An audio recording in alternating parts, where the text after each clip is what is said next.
Okay, so this is our last section of this myocardial mechanism lecture. We're actually going to now be talking, since we've talked about all of the mechanisms and what regulates the heart and all of that good stuff, we're now going to talk about how exercise affects myocardial function.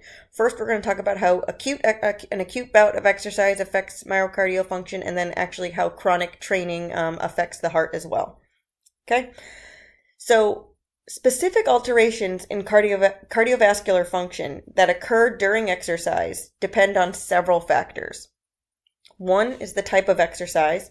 Is it dynamic, isotonic, static, isometric? Two, intensity and duration of the exercise. Three, age of the individual. Four, fitness level of the individual. All right, so overall cardiovascular control during exercise, okay? Isotonic or dynamic exercise, okay? This produces a large increase in both cardiac output and oxygen consumption, but there is a fall in systemic vascular resistance. So there is a decrease in vascular resistance, which makes sense when we exercise. We're going to get into that a little bit more when we talk about peripheral hemodynamics in the next lecture. With regards to blood flow and increases and decreases in blood flow. With isometric or static exercise, this increases systemic vascular resistance. So this produces minimal change in cardiac output and oxygen consumption, right? So let's review just make sure you review what an isometric or static exercise is, right? Or isometric, where we're not increasing the muscle length or the joint angle, right? But we are still contracting. Okay, so acute changes as we begin to exercise occur in a few different areas. The control of heart rate, our stroke volume is going to change, and the total and regional oxygen extraction will be altered, as well as regional blood flow during dynamic exercise. Okay, let's talk about heart rate or cycle rate, acute changes when we start to exercise. Heart rate is going to increase with exercise, right? But what's our first step? Our first step is to remove vagal activity. So if we remove the vagal activity, our heart rate will increase to its natural intrinsic rate of 100 cycles per minute. In order to increase cycle rate past 100 cycles per minute, we must then turn on the sympathetic nervous system. So we will turn that on after we hit our intrinsic rate of 100 cycles per minute. So norepinephrine will be released to a greater extent, and it will appear in the bloodstream. Any increase in heart rate past 100 cycles per minute is due to an increase in sympathetic drive. So norepinephrine is acting upon those adrenergic receptors, those beta 1s of the heart. So again, example, the SA node to increase the pulses per minute, right? So to increase the cycles per minute. So to recap, when we start to exercise, our first step is to remove vagal activity, and the heart rate's going to go back up to its intrinsic rate of 100 cycles per minute. If we want to keep exercising or exercise at a higher intensity, then we have to turn on the sympathetic nervous system. And when we do that, we're going to use norepinephrine as the dominant neurotransmitter, and that will be released from our cardiac accelerator center, which is in our medulla of the brain. And it will show up in the bloodstream and be released to a greater extent. It will act upon those adrenergic beta 1 receptors of the heart, and more specifically the SA node, and then we're going to increase cycle rate. Okay, let's now go to the second half of the cardiac output equation and talk about stroke volume and ventricular performance during exercise. So stroke volume increases with exercise. We have enhanced venous return to the heart during exercise, which then gives us an enhanced end diastolic volume, right? So this enhanced end diastolic volume will lead to a greater stroke volume, which means more blood out per each ventricular contraction, or for each systole. Even if the ejection fraction percentage stays the same, so if at rest, we said ejection fraction is about 60 to 65%, we take our end diastolic volume and eject it as the stroke volume.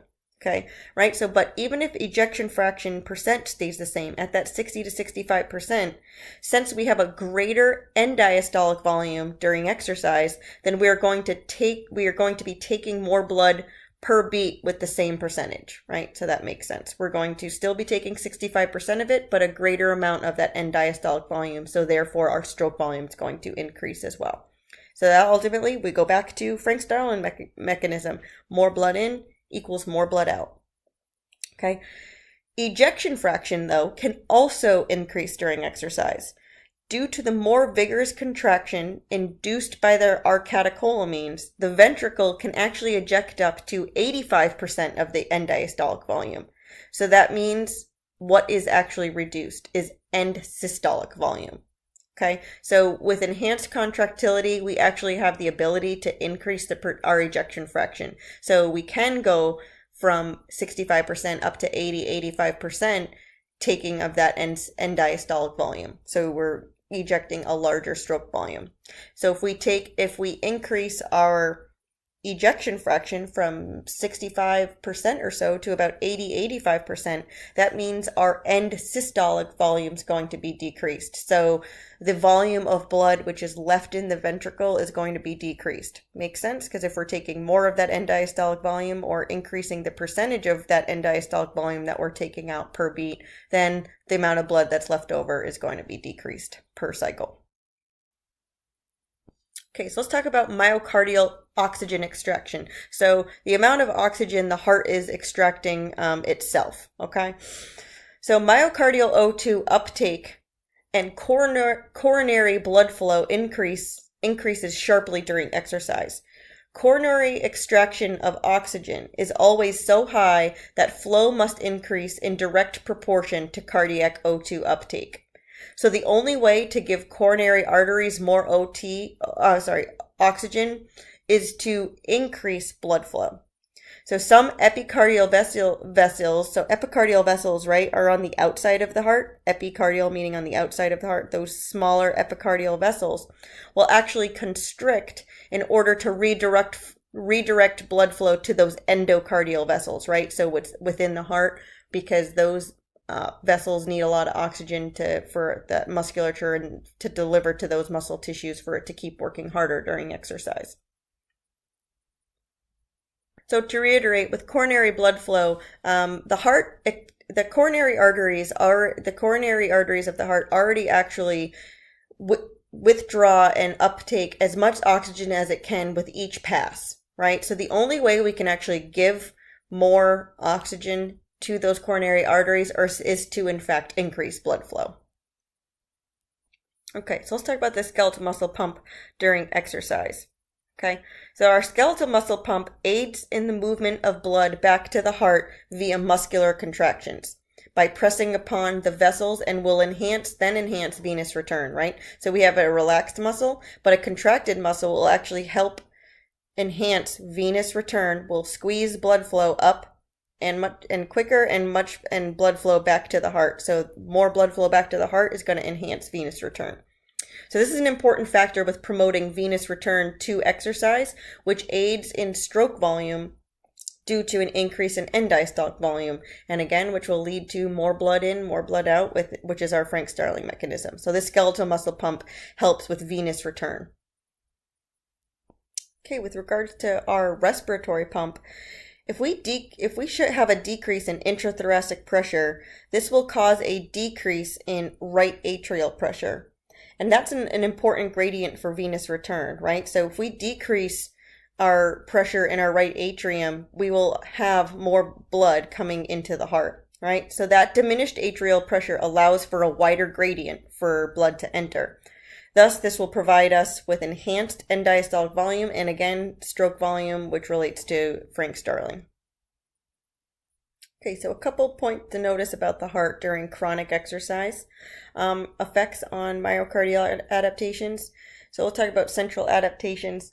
During submaximal exercise, trained individuals have been seen to have a lower exercising heart rate than untrained individuals. So still a lower exercising heart rate than untrained individuals. However, trained individuals will still have an increase in cardiac output. Why is that the case?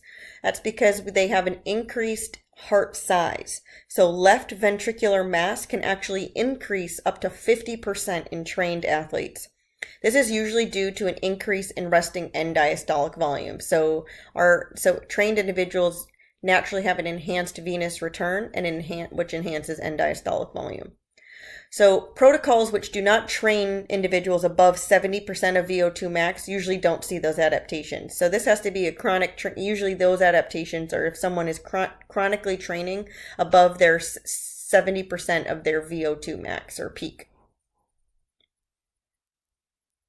Okay, so the heart mass increases in trained individuals. So you can see in the diagram here, we have a normal heart, an athlete's heart, right? So we have enhanced, just like if we were to do muscular training or some sort of resistance training when we talked about muscular hypertrophy with our skeletal muscles, if we really stress our cardiovascular system and train aerobically, this muscular mass will also increase, which then is obviously going to cause an increase in contractile force and give us all those increase in stroke volume and whatnot. So this is considered an athlete's heart. And then this diagram over here is showing an abnormally enlarged heart, which is usually some sort of medical condition, which is hypertrophic cardiomyopathy. Okay, so trained individuals see an increase in parasympathetic tone, right? So trained individuals actually activate their vagus nerve much better than untrained individuals. This causes bradycardia, right? So slowing down of the heart. In order for us to slow down cycle rate, that means we are ejecting less stroke volumes per minute. So that means venous return is enhanced. So diastolic filling time is then increased. Then ventricular dilation occurs. So during exercise, the ventricles are exposed to an additional volume load due to that enhanced time period where we can enhance venous return, which then itself can lead to an increase in hypertrophy of the muscular mass. Okay, so finishing up this lecture, we're going to talk a little bit about gender differences, which is myocardial adaptations between males and females. So both males and females increase stroke volume during acute isotonic exercise, so dynamic isotonic exercise. But they do so through slightly different mechanisms. In general, males tend to increase their ejection fraction percentage during moderate to intense exercise with little to no difference in end diastolic volume change. Females tend to increase end diastolic volume without a significant increase in ejection fraction change. Okay, so possibly due to males tend to have a larger heart, but not relatively speaking, but in absolute terms they do. Could possibly due to difference in afterload, right? So the pressure holding that aorta shut. And then also could be due to testosterone differences. There may be a potent inotropic effect with that, which again, inotropic effect is what enhances contractility. So even though females, they may have an enhanced end diastolic volume, but may not increase that 60-65%. But since they have an enhanced end diastolic volume, stroke volume is going to be increased with each beat because we have an enhanced end diastolic volume. Males can increase stroke volume without much of a change in end diastolic volume. So let's just say end diastolic volume is relatively the same, but they can increase their ejection fraction to a greater percent. So even if end diastolic volume doesn't change as much, males will be able to take a greater percentage of that end diastolic volume which is given to them. That is just how sometimes males and females adapt differently.